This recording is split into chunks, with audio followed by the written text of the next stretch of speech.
lugar que nosotros deberíamos estar, pero Él lo hacía por amor a nosotros, estar en esa cruz para poder pagar por nuestros pecados. En el capítulo 22, mis hermanos, del Evangelio según San Mateo, ahí se está acrecentando la oposición de los grupos religiosos hacia el Señor Jesús. Y cada vez la confrontación se hace más evidente. Se acercan ellos a poder hacerle preguntas, un poco tratándolo de agarrar en curva, como decimos. Pero el Señor siempre con su sabiduría tiene respuesta para las preguntas que le hacen. Por ejemplo, allí en este capítulo 22, llegan algunas personas a decirle que si es lícito pagar impuestos a César. Y entonces el Señor, sabiendo que la intención era ponerlo contra las cuerdas, pero Él en la sabiduría que tenía, Él le da una respuesta que deja a las personas que van a preguntarle con la boca abierta, porque Él dice, miren, denle al César lo que es del César y a Dios lo que es de Dios. Bueno, los dejó ahí, como dijimos, con la boca callada, pero por un ratito, porque luego vuelven a agarrar valor y vuelven otra vez a acercarse al Señor para seguir haciéndole preguntas comprometedoras. Y llegan ahí uno de ellos y le dicen, Señor, fíjese que hubo una mujer que se casó con un hombre y este hombre se murió, y según la ley judía, se murió sin haber tenido hijos. Y claro, según la ley judía, si el marido se moría sin haber dejado hijos, el hermano menor de esta persona se tenía que casar con esa mujer para que darle descendencia a su hermano mayor. Entonces llegan ellos y le dicen, mire, fíjese que esta mujer se casó con un hombre, no tuvieron hijos, se murió, y luego se casó con el hermano menor, y el hermano menor se murió también. Bueno, total que se murieron 7. 7 se murieron. O sea, los 7 hermanos que tenía, todos se murieron. Y entonces le dice, Señor, y allá en la resurrección le dice, cuando resuciten, ¿cuál va a ser el marido de esta mujer? Si fueron 7. Y entonces el Señor le dice, ustedes hacen preguntas que de verdad no tienen sentido porque ignoran las Escrituras. Porque le dice, allá en la resurrección, cuando estemos con cuerpos resucitados, nuestros cuerpos seremos como ángeles, que no nos casamos ni nos damos en casamiento. Entonces le dice, ahí no va a estar casada con nadie, porque ahí la verdadera felicidad va a ser esa contemplación y adoración plena a Dios. Pero así van llegando ellos tratando de encontrar de dónde agarrar al Señor. Llegamos en ese sentido al versículo 34, cuando dice que entonces los fariseos, oyendo que había hecho callar a los saduceos, se juntaron a una. O sea, se juntaron los fariseos y los saduceos. Fíjate que estos eran grupos religiosos que tenían diferencias.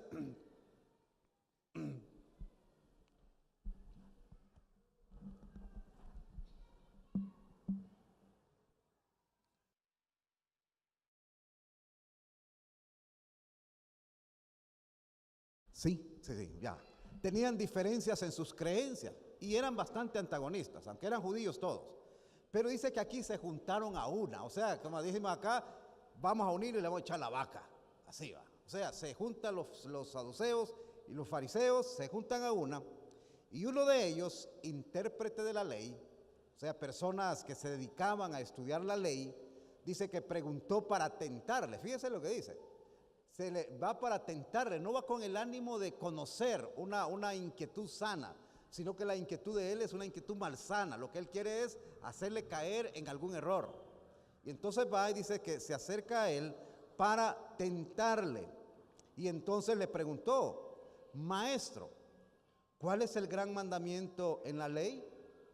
Ahora, la verdad es que los fariseos, que eran personas que se habían dedicado también a estudiar la ley, estas personas, ellos habían sacado una serie de preceptos, de normativas, y según ellos, para que una persona estuviera bien con Dios, tenía que guardar 613 mandamientos. Imagina, 613 mandamientos, entre ellos algunos negativos de no harás y otros positivos de haz esto, pero eran 613.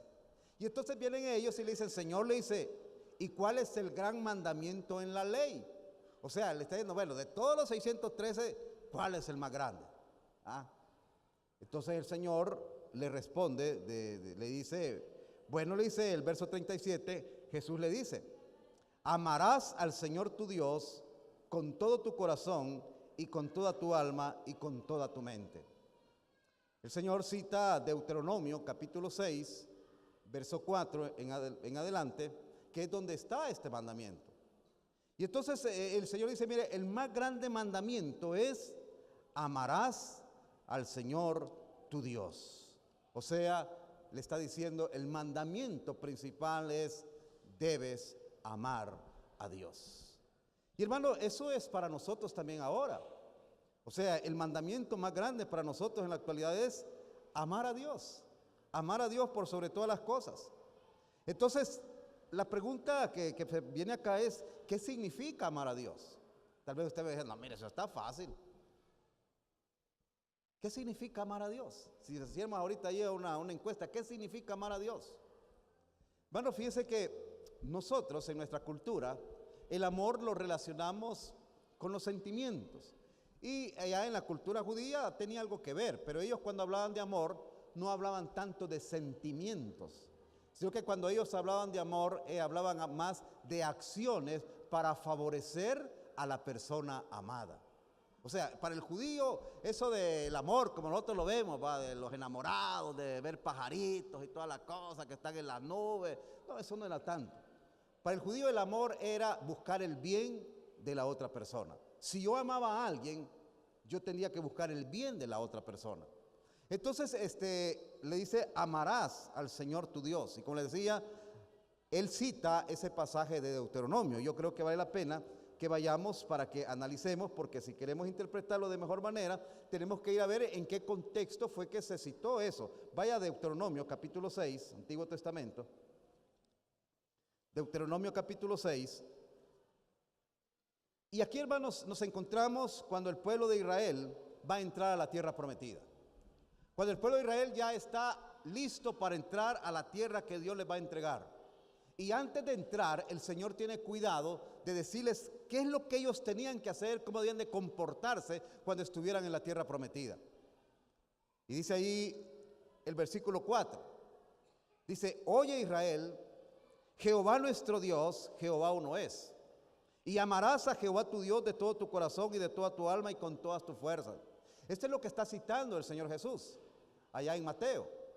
Ahora, este versículo 4, esto es lo que todo judío hasta en la actualidad lo recita hasta 5 veces diarias. O sea, es su credo. Ellos lo recitan hasta 5 veces diarias. Oye Israel, Jehová nuestro Dios, Jehová uno es. ¿Pero qué querían decir con eso? Porque a continuación está el mandamiento de amarás a Jehová tu Dios. La verdad, hermanos, que el pueblo de Israel iba a entrar a una tierra donde la gente que vivía ahí, porque vivía gente, era gente politeísta, o sea que creían en muchos dioses. De hecho, Israel venía de una tierra politeísta, venía de Egipto, y allí adoraban muchos dioses, y ahí tenían muchos dioses, y algo de eso se les había pegado a Israel. Ustedes recuerdan la historia, cuando van en el desierto, cuando Moisés va a que recibir la ley, ¿cómo encuentra al pueblo cuando regresa? Ya se habían hecho un becerro, ¿va?, y ya estaban adorando. ¿Por qué? Porque esa cultura politeísta de Egipto se les había pegado. Y entonces ellos, es cierto, Jehová nuestro Dios, pero cuando daban la vuelta ahí o nadie los veía, estaban adorando a otros. ¿No se parece a nosotros también? Jehová es nuestro Dios, va. Pero cualquier cosita nos distrae en nuestro seguimiento a Dios. Y entonces ahí los tenemos. Ahora, iban a entrar a la tierra de Canaán, una tierra donde también abundaban los dioses, donde los pueblos tenían muchos dioses. Entonces el Señor, Él quiere que ellos vayan bien conscientes, Él quiere que ellos vayan bien entendidos de que ellos pertenecen y deben adorar a un solo Dios, que es Jehová. Que olviden los dioses pasados de Egipto y que no se vayan a dejar seducir por los dioses de Canaán. Baal, Acera, todos esos dioses que iban a entrar ahí en Canaán, que de hecho si usted lee el Antiguo Testamento va a encontrar que sí fueron seducidos, porque en muchas ocasiones el pueblo se fue a adorar a estos dioses. ¿Se acuerda del profeta aquel que peleó con los profetas de Baal? ¿Cómo se llamaba? No, Samuel no era. ¿Quién era? ¿Cómo? Elías, exactamente, Elías. ¿Y por qué es que les dice, los pone ahí a pelear? Porque el pueblo seguía a Baal, se había metido en eso. Ahora, el Señor, hoy que van a entrar, Él les dice, miren, ustedes fueron influenciados por los dioses de Egipto. Olvídense de eso. Ustedes van a llegar a una tierra donde hay dioses, olvídense de ellos. Y es donde les dice Él, amarás a Jehová tu Dios de todo tu corazón y de toda tu alma y con todas tus fuerzas. Eso es lo que el pueblo de Dios debe hacer. Amar a Dios de una manera integral, total, una manera entregada, una manera consagrada. Ahora, yo les he mencionado algunos ejemplos negativos del pueblo, pero hubieron ejemplos positivos de gente que entendió esto y vivió de esa manera. Por ejemplo, cuando vemos allá aquellos jóvenes, cuando fueron llevados a la cautividad a Babilonia, Sadrach, Mesac y Abednego, cuando dice que Nabucodonosor mandó a erigir, a hacer una estatua de oro, y entonces a toda la gente de Babilonia y los países que estaban subyugados por ellos, tenían que adorar esa estatua. ¿Pero qué hicieron estos jóvenes? No lo vamos a adorar, porque nosotros tenemos un Dios, al único Dios que adoramos. Pues entonces los vamos a tirar, a meter ahí a un horno de fuego. No importa, si quieren métanlo. Dice que le echaron fuego a aquellos que, por cierto, cuando los que los iban a meter estos muchachos se acercaron, el fuego los devoró y los chamuscó. Pero ellos habían decidido no idolatrar, no ser idólatras. Y me gustan las palabras que ellos dicen: ciertamente nuestro Dios a quien servimos puede librarnos del horno de fuego. Pero si no lo hace, has de saber, oh rey, que no serviremos a tus dioses ni adoraremos a la estatua que has levantado. Mire, qué coraje, va. Qué convicción. Qué bueno que así fuéramos nosotros, va. No importa lo que venga este día domingo, este es el día del Señor y yo voy a ir a la casa de Dios. No, pero es que tenés una clase, no importa, si la verdad que a un lado no es tan importante. Yo voy a ir a la casa de Dios a adorar a mi Señor. Que te van a quitar el trabajo, el Dios me va a dar otro y mejor, pero yo voy a adorar al Señor. ¿Se murieron estos muchachos? No. Dice que, bueno, les dice el rey, que no metimos 3, pero ya vemos 4. Ahí estaba el Señor guardando a estos 3 que decidieron ser fieles a Dios. Pues eso es lo que está tratando el Señor de decirle, mire, eso es amar a Dios. Y ahí encontramos un ejemplo de consagración al rechazar la idolatría. ¿Qué decir de Josué? Josué, cuando ya ha entrado al pueblo, a Canaán, y ya está en sus últimos días, él viene y dice, miren, le recuerda otra vez y le dice, miren, Dios nos trajo a esta tierra, una buena tierra. Pero ya el pueblo empezaba a distraerse con los dioses. Y entonces miren, Dios les ha dado estas bendiciones grandes. Adoren a Dios, sirvan a Dios, sean fieles a Dios. Y es donde pronuncia estas palabras que las conocemos. Y si mal os parece servir a Jehová, escogeos hoy a quien sirváis. Si a los dioses a quienes sirvieron vuestros padres cuando estuvieron al otro lado del río, o a los dioses de los amorreos en cuya tierra habitáis. Pero yo y mi casa, ¿qué dice? ¿Alguna vez ha dicho eso usted? Ya en la relación de familia. Yo y mi casa serviremos a Jehová. Yo y mi casa serviremos a Jehová. Mire, Satanás es astuto y pone muchas cosas, cuestiones que aparentemente son buenas, pero no son buenas en realidad. Dice, Dios nos ha mandado a que nosotros le adoremos y le sirvamos.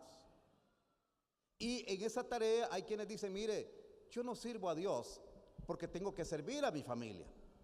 Y está bien, hay que servir a la familia, no hay que descuidar a la familia. Pero tampoco por estar cuidando de la familia vamos a descuidar nuestra adoración, nuestra consagración a Dios. Debemos adorar, consagrar y servir a Dios junto con la familia. Eso es lo que dice Josué. Yo y mi casa serviremos a Jehová. Mire, si usted tiene problemas en decir, mire, no, es que yo tengo que cuidar a mi familia. Sí, es que cuídela y está bien en eso, pero tiene que servir al Señor. ¿Y cómo voy a hacer? Sírvale con la familia. Sírvale con la familia. No es bueno poner así, ejemplos así, pero por ejemplo yo veo a Tony ahí, anda con su esposa, anda con sus niñitos, sirviendo al Señor, ¿ah? Anda con ellos, les está cuidando, pero les está enseñando también el servicio a Dios, ¿ah? Y eso es lo que Josué dice acá, mire, y por eso, ese es amar a Dios, ese es amar a Dios. No es cuestión de sentimientos, es cuestión de acciones. Que en el momento en que tengo que decidir por los dioses o por el Dios único que es Jehová, yo me decido por Jehová. Que al momento de poder servir a mi Dios y yo contrapongo a mi familia, yo traigo a mi familia para que todos juntos le sirvamos. Pero no voy a dejar de adorar y servir a Dios. Josué nos da un gran ejemplo de eso. Job, que es el tiempo más antiguo, pero también él había entendido que había que amar a Dios. Y hermanos, a Dios hay que amarle en las buenas y en las malas. Porque a veces a Dios le amamos en las buenas, ¿va? Y cuando todo está bien, qué bueno, ¿va? Aquí estamos bien activos, ¿va? Y todo. Y de repente el hermano y la hermana tal, no sé, tiene algún su problemita, ya no apareció. Mire, Job amaba a Dios. Amaba a Dios en las buenas y en las malas. Y cuando Satanás llega y Dios permite que Satanás toque la familia, las pertenencias y el cuerpo de Job, mire, Job no rechazó a Dios, sino que él siguió siendo fiel a Dios porque él le amaba, porque él le amaba. Cuando llega a decirle, Job, vino un gran viento ahí, y mató las ovejas, mató el ganado, después vino otro viento y la casa donde estaban tus hijos se cayó y los mató. Entonces aquel hombre empieza a llorar, pero dice unas palabras que de verdad son tremendas. Dice, desnudo salí del vientre de mi madre y desnudo volveré a ella. El Señor dio y el Señor quitó, sea el nombre del Señor bendito. En las buenas y en las malas. Dice que Job era un hombre temeroso de Dios. Así de cuando estaba en las buenas, cuando estaba que tenía todas sus posesiones. Así comienza el libro de Job. Pero ya cuando él está en la desgracia, él dice, mire, no importa cómo esté, sea el nombre de Jehová bendito. Eso es amar a Dios. Eso es amar a Dios. ¿Y qué decir de Nehemías? Que estaba ya de copero del rey, que era un cargo de verdad, en la élite, que tenía los privilegios, tenía comodidades. Pero cuando le cuentan que allá en Jerusalén los muros de la ciudad estaban caídos, ¿qué dice Nehemías? Ay, que vean cómo hacen, va. Yo aquí estoy bien, sirviéndole al rey, va, teniendo todos los privilegios, todas las ventajas, todas las comodidades. ¿Así dijo? No, y se pone a llorar. Se pone a llorar, ayuna, hace luto y va a decirle, rey, yo voy a ir a mi tierra, porque el nombre de mi Dios está siendo pisoteado. Porque el pueblo de Dios no puede vivir tranquilamente porque los muros de la ciudad están caídos. Y deja su comodidad y se va a construir los muros. ¿Qué le movió a eso? El amor a Dios. Entonces cuando Jesús dice acá, amarás al Señor tu Dios, está hablando de eso. Está hablando de amar a Dios en todo momento, en las buenas y en las malas. Está hablando de amar a Dios dejando las comodidades. Está hablando de amar a Dios con toda la familia. Está hablando de amar a Dios de una manera total. Amar a Dios. Volvamos a... No, quedémonos ahí porque hay unas cositas aquí interesantes en Deuteronomio. Entonces dice, mire, debes amarle. Pero también el pueblo no solo tenía que amarlo, o sea, la persona no tenía solo que amarle a ella, sino que también tenía que conducir a ese amor a todos los que estaban cerca. Mire el versículo 6. Dice, y estas palabras que yo te mando hoy estarán sobre tu corazón. Y las repetirás, ¿a quién? A tus hijos. ¿Le ha hablado usted a sus hijos del Señor? Y la repetirás a tus hijos. Y la repetirás a tus hijos. Pero luego sigue diciendo, y hablarás de ella estando en tu casa. ¿De qué hablamos en la casa, hermano? De fútbol, de política, chambres. ¿De qué hablamos en la casa? ¿Cuáles son los temas de conversación de la casa? Dice, y hablarás de ella en tu casa. Cuando nos vamos de acá, ¿cuál es nuestro tema? Vamos hablando, ¿cómo estuvo el mensaje? Veamos qué aprendimos del mensaje, qué aplicaciones le podemos dar. ¿Se acuerdan del texto que se tomó? Y hablamos de eso. Vamos digiriendo todo eso. Qué bueno estuvo el tiempo de alabanza, ¿va? ¿Cómo alabamos al Señor ahora? De verdad que a mí me llega que llegue el día domingo porque es el día que adoro al Señor. ¿Hablamos así? Hay algunos ingratos que cuando hay algún partido que coincide con la hora del culto, están aquí, el cuerpo, pero su mente quisiera estar allá en la televisión para ver el partido. No hemos aprendido a amar a Dios. No hemos aprendido a amar a Dios. Y aquí dice que amarlo implica enseñarlo. Y estas palabras, dice, las repetirá a tus hijos, hablar de ellas está en tu casa y andando por el camino, al acostarte y cuando te levantes, en todo tiempo. En todo tiempo. Y también dice que mire, para que no se nos olviden la palabra, los preceptos que Dios ha dado, tenemos que ponerla en ciertos lugares. Y las atarás como una señal en tu mano y estarán como frontales en tus ojos y las escribirás en los postes de tu casa y en tus puertas. ¿Tiene algún rotulito usted con algún versículo bíblico en la casa? Piense. ¿Tiene algún cuadrito ahí donde hay un versículo bíblico? Y yo le sugiero que si pudiera encontrar o mándelo a hacer. Algo que diga, yo y mi casa serviremos a Jehová. ¿No cree que sería bonito que estuviera en las casas de todos? Y allí estar en un lugar bien visible. Yo y mi casa serviremos a Jehová. Acuérdeme de mandar a hacerlo. Sí, mire, ellos dicen que para que no se les olvide, que hay un Dios que los sacó de la cautividad, un Dios que los trajo a la tierra que emana leche y miel, un Dios que les ha bendecido, que no se les olvide que ese Dios existe, es real y está con nosotros. Que no se nos olvide que un día nosotros estábamos sin Dios y sin esperanza y que íbamos a camino a la condenación eterna, pero que Dios mostró su amor para con nosotros en que siendo aún pecadores, Cristo murió por nosotros y ahora somos hijos de Dios. Hermanos, amemos a Dios.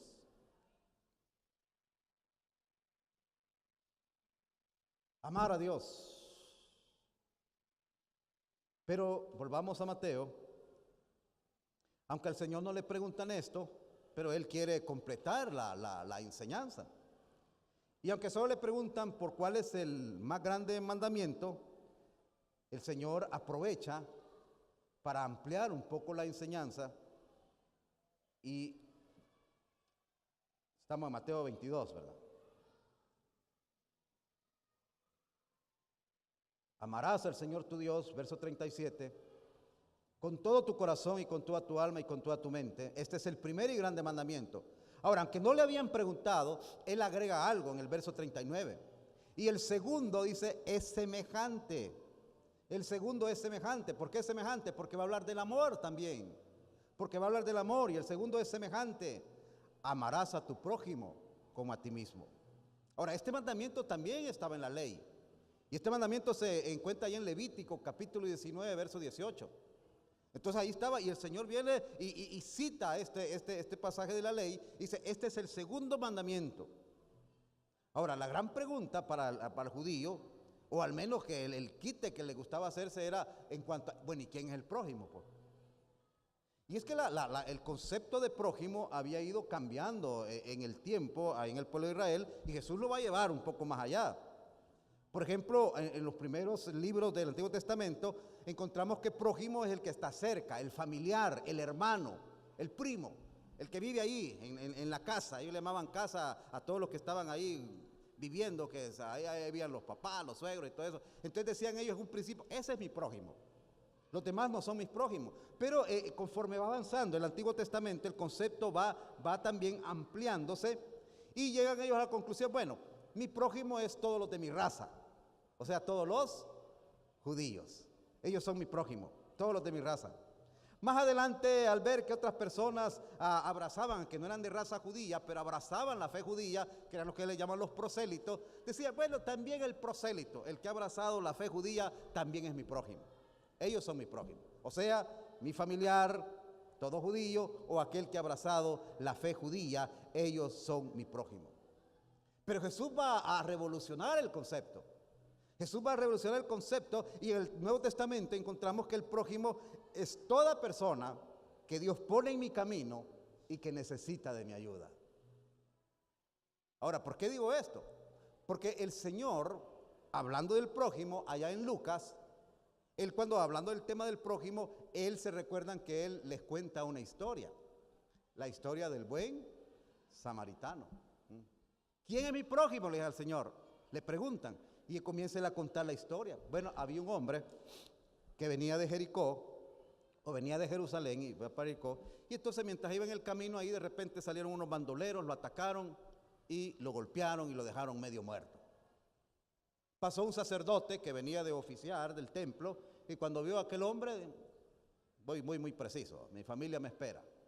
Después pasó el levita, que también oficiaba en el templo, y entonces el que ve, no, también tengo trabajo que hacer, y se va. Luego venía un samaritano. Ustedes recuerdan que los judíos y los samaritanos no se llevaban bien, tenían problemas históricos ellos, y en cuanto a creencias también. Entonces el judío no quería al samaritano, y el samaritano no quería al judío. Pero dice que acá pasa el samaritano, y él sabía que el que estaba tirado allí era un judío. Pero dice que este samaritano es movido a misericordia. Y se acerca y venda las heridas de aquel hombre golpeado, y saca vino y le echa, y luego lo lleva a un mesón y le dice, da 2 denarios. Le dice al mesonero, aquí te dejo estos 2 denarios, el salario de 2 días, para que le des lo que él necesite. Y si necesita algo más, voy a regresar para pagarte. Y al final de la historia Jesús hace una pregunta y dice, ¿quién fue el prójimo de este? Y aquellos que estaban ahí le dicen, bueno, el que tuvo misericordia. Fíjate que no le dijeron el samaritano, porque aún pronunciar el nombre les costaba. El que usó de misericordia, así de mala gana. Pues bien, le dicen, ve y haz tú lo mismo. ¿Quién es mi prójimo? Mi prójimo sí es el que está cerca. Esa persona que está a su lado es su prójimo. La persona que está a su lado es su prójimo. Pero solo nosotros somos prójimos. ¿Se limita el concepto de prójimo solo a nosotros como miembros de la iglesia? No, a la luz de esto dice que no. A la luz de esto dice que el prójimo es todo aquel que yo me encuentre y al cual yo pueda ayudarle, ese es mi prójimo. Si al salir hoy de acá yo me encuentro una persona con una necesidad, ese es mi prójimo. Ese es mi prójimo. Hermanos, nosotros acá como iglesia tenemos muchos prójimos necesitados que necesitan de nosotros. Ayer en la noche fui a abordar el microbús ahí en la meta, ahí en la 42. Y ahí está un cipote ya tiene quizá hoy que andar sus 12 años, ya 13 años. Ahí está aprendiendo mecánica en el taller de la 42. Pero ya, mire, 12, 13 años. Yo lo conozco el niño porque el niño por ahí vive en la esquina. De hecho, alguna vez ha venido acá a la iglesia. Lo triste que me dio a mí, hermanos, la tristeza que me dio, fue que ahí estaba, tenían un gran musicón, como era sábado, era ya como las 7 de la noche. Y entonces ahí tenía un musicón, y mire, el niño de 13 años ya con la cervecita echándosela, con los otros hombres grandotes. ¿Va? Es nuestro prójimo que por ahí vive. Y así hay un montón de niños acá alrededor que van a seguir esos mismos pasos, porque esa es la corriente que prevalece en esta zona. Lo que prevalece acá es la maldad, lo que prevalece acá son los vicios, las adicciones. Eso es lo que prevalece, eso es lo que se enseña acá en el ambiente acá que se vive. Pero nosotros estamos aquí en medio, ¿verdad? Nosotros estamos acá como en una burbuja, ¿ah? En donde no nos contaminan. Bueno, que contaminen ellos, pues, pero no nosotros, ¿va? Hay que vean ellos por el camino que agarraron, ¿va? Jesús nos enseña eso. Esa conducta es la que tuvo el sacerdote y el levita. Hay que ver si es samaritano, o hay que ver si cómo sale, ¿va? ¿Ah? Pero el samaritano no. El samaritano fue y ayudó. Hermanos, les hemos contado. Y oren, por favor, yo se lo repito para que oremos, de que se están atendiendo niños de la comunidad acá los días sábados. 50 niños están viniendo. 50 niños. 50 niños que van a seguir recibiendo esa influencia negativa porque aquí viven. Pero si seguimos enseñándoles la palabra, y la palabra es poderosa, y el Espíritu de Dios es poderoso, eso va a prevalecer sobre las corrientes de maldad a los cuales se ven expuestos. Pero a esos niños hay que darle refrigerio, porque hay que darle, ellos vienen acá y les gusta, pero también quieren echarle a la pancita. Hay que darle su refrigerio. Y gracias a Dios por hermanos y hermanas que generosamente dan para eso. Los días domingos a las 8 de la mañana el grupo sale a evangelizar, a darles café con pan a todas las muchachas prostitutas de acá. Porque a ellas, y se les llega a dar de manera desinteresada, porque ellas llegan un montón a ellas, pero llegan interesados a pedirles favores, a pedirles su cuerpo, a abusar de ellas. Pero hay un grupo de hermanos que no llega a eso, sino que llega a entregarles como una muestra del amor de Dios, porque son nuestro prójimo. Porque son nuestro prójimo. Aunque solo pasan oyendo música que a veces no nos gusta mucho, pero son nuestro prójimo. Porque están allí en el camino donde nosotros pasamos, y Dios los ha puesto para que seamos de bendición para ellos.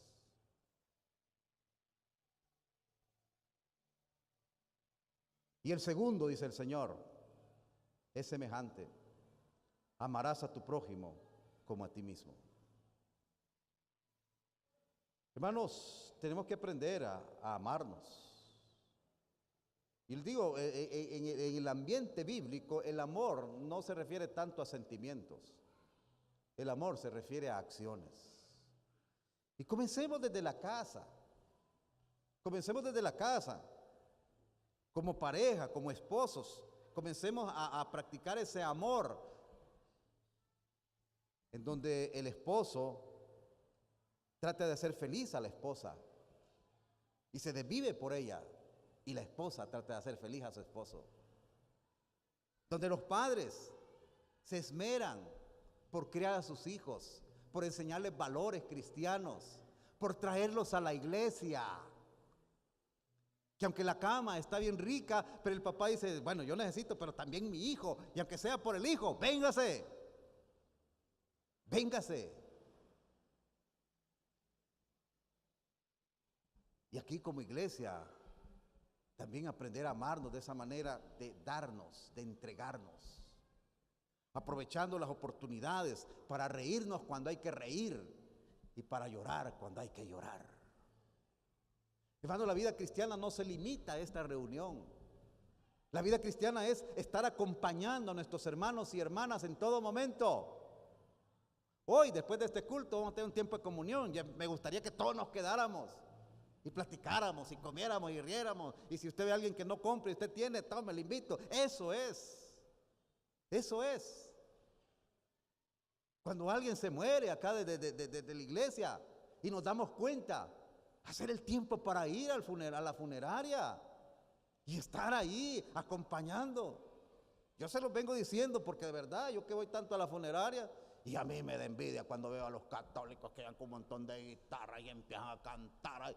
Y a veces nosotros en nuestro funeral ahí, unos 3 peloncitos estamos ahí. ¿Y dónde está el amor, pues? ¿Ha ido alguna vez usted a un funeral de un hermano o de una hermana de la iglesia? ¿Dónde está el amor? ¿Dónde está el amor? Si mire que se siente fortalecido, yo porque he pasado por esa experiencia. Se siente fortalecido cuando uno ve en esos momentos difíciles que uno pierde un ser querido, se siente fortalecido cuando ve a la congregación, a los hermanos y hermanas que están ahí y le dan un abrazo y le dice que Dios le fortalezca. Claro que sí, me va a fortalecer porque tengo un pueblo que me acompaña. Pero qué triste es estar en esos momentos y al pueblo de Dios, a mis hermanos y a mis hermanas, no los veo. Y mire, los vecinos que no son creyentes evangélicos, ellos llegan. Los vecinos que no son creyentes evangélicos, ellos llegan. Que no van a la Biblia todas las semanas como nosotros, que no tienen escuela dominical, que no van a un grupo ágape. pero llegan porque han entendido que el amor es solidaridad. Y la iglesia tiene que ser así. La iglesia tiene que ser así. La iglesia tiene que ser solidaria. En los momentos con el día de alegrarle, alegrémonos.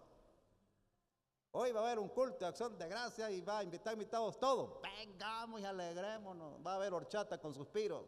Venga. Se murió el hermanito tal. Bueno, vamos aunque sea un ratito, pero vamos. Solidaridad. En una ocasión, el Señor Jesús dijo estas palabras: en esto conocerán que son mis discípulos, en que tenéis amor los unos por los otros. No es por la ropa que he visto, no es por el rótulo que tenga aquí en la camisa de la iglesia a la que pertenezco, no es eso lo que me identifica como discípulo. En esto conocerán que son mis discípulos, si se aman los unos a los otros. En esto conocerá esta comunidad de que nosotros somos discípulos de Cristo, en que nos amamos y les amamos a ellos también, porque les extendemos el brazo de ayuda. ¿Creen ustedes que Cristo hubiera ido a evangelizar a las prostitutas? ¿Creen que Jesucristo hubiera ido al mercado Tiniti? Se hubiera metido en todos los mesones que hay por acá. Lo hubiera hecho. Pero hoy Cristo ya no está físicamente, pero espiritualmente está. ¿Y sabe dónde está? En usted y en mí. Ahora Cristo quiere moverse a través de sus pies. Ahora Cristo quiere abrazar a esta gente desprotegida a través de sus brazos. Ahora Cristo quiere dar el calor a través de un abrazo que usted pueda dar a un niño o una niña de estas que están acá viviendo vidas difíciles. No hagamos quedar mal a Cristo, sino que levantemos el nombre de Cristo haciendo lo que Él hacía y lo que Él haría. Ahora alguien podrá decir: mire, yo amo a Dios, pero eso que me está hablando del prójimo, yo me limito a amar a Dios. Pues mire, le tengo una mala noticia. Y es que la Biblia también tiene una palabra para eso.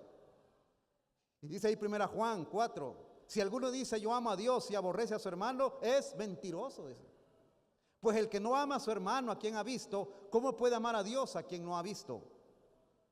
Y nosotros tenemos este mandamiento de Él: el que ama a Dios, ame también a su hermano. O sea que no se puede disociar del amor de Dios del amor al prójimo. Si yo amo a Dios, voy a amar al prójimo. Si yo amo a Dios, voy a amar al prójimo, porque el amor de Dios se va a insertar en mí y me va a mover a amar a los que están a mi alrededor. Si yo no amo al prójimo, es una evidencia de que yo no amo también a Dios. Porque si yo amara a Dios, yo amara a los que Dios ama y tuviera misericordia de los que Dios tiene misericordia.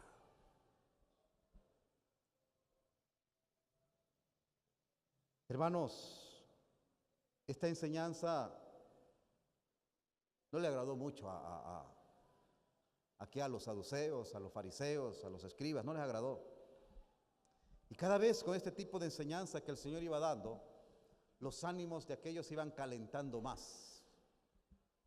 Los ánimos iban calentando más porque el Señor les estaba exponiendo a la realidad. Y cada vez ellos iban buscando más la manera de apresarlo y eliminarlo. Pudiera ser de que algunos estamos acá, nos sintamos inquietos con esto. Pero hermano, si se siente inquieto y eso lo mueve a un cambio positivo de amor, qué bueno. Pero si se siente inquieto y lo mueve a un cambio de resentimiento, de aversión, qué malo. Porque eso es lo que sintieron estos. Y un par de días después estaban apresando a Jesús y estaban pidiéndole: crucifíquenle. No seamos de los que crucificamos a Jesús, sino que seamos de aquellos que entendemos que estamos acá para hacer lo que Él hacía. Y él amaba a su padre por sobre todas las cosas. Y amaba a su prójimo como a sí mismo. Y eso es lo que nos pide en esta mañana él a nosotros. Que amemos a Dios, que dejemos los ídolos a un lado. Que dejemos los ídolos a un lado. Todo aquello que nos distrae, todo aquello que nos aparta, todo aquello que no nos permite nuestra consagración, hagámoslo a un lado.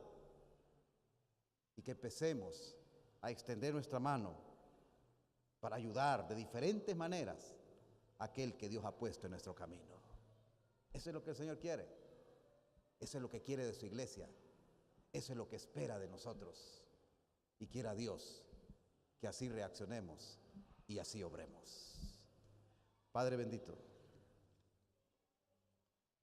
en una ocasión tus discípulos ante una enseñanza dijeron que dura es esta palabra. Y sí, de verdad la palabra a veces se torna dura. Pero es dulce cuando estamos dispuestos a vivirla, a obrar de acuerdo a ella.